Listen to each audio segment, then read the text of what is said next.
we may be possibly getting an update when it comes to S&box's realistic player models. Here's why. As of recently on Twitter/X, or whatever you might call it, Dan Do 3D, one of the main people that has been working on Terry and working a lot on the clothing options that are available for Terry, had recently taken to Twitter/X to show more of the process of how he's been doing his clothing for the characters. There has been a different, more switch when it comes to this. Instead of it being Terry, it's shown this more realistic player model, which seemed a little bit more familiar the more that I looked at it. And then I noticed it was one of the player models that was shown originally when I had made a video talking about S&box's multiple player models. Now, within this video, I did mention the idea of why there is possibly 2 player models, and at the same time, why it's very much important that this game would also have this option. Pretty much in short, the idea of avatars allow us as individuals to be able to creatively express ourselves and also take references from either shows, movies, games, other different types of media to be able to present that outwards when it comes to virtual environments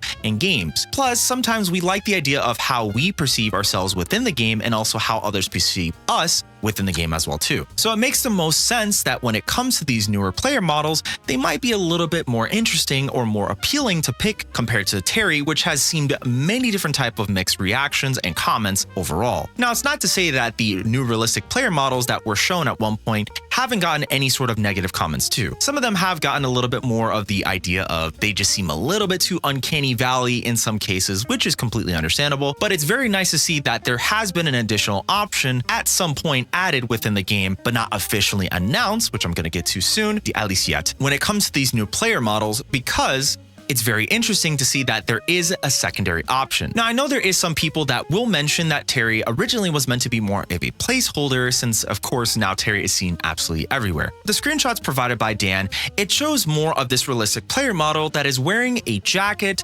possibly a shirt or hoodie, and a hat. And it's very interesting because these exact same type of items you can actually find for Terry as well too.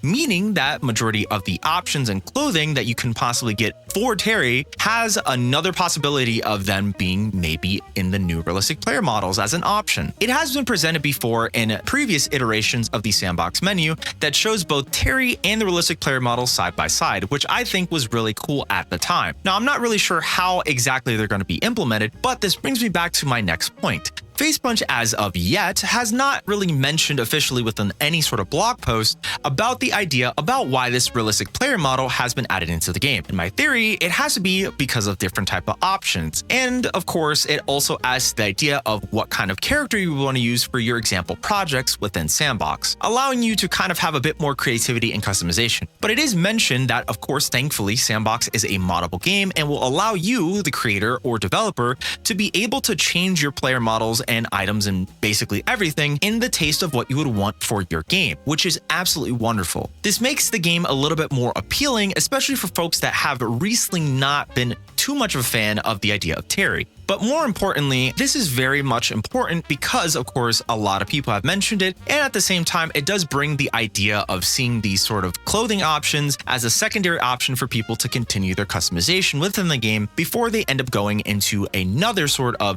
heavily customized and maybe different type of game that will have different player models or whatever of the such. Either way, that's all I really have for this video, and I think it's very interesting, but what do you think about it? Feel free to leave your opinions and comments in the comment section down below.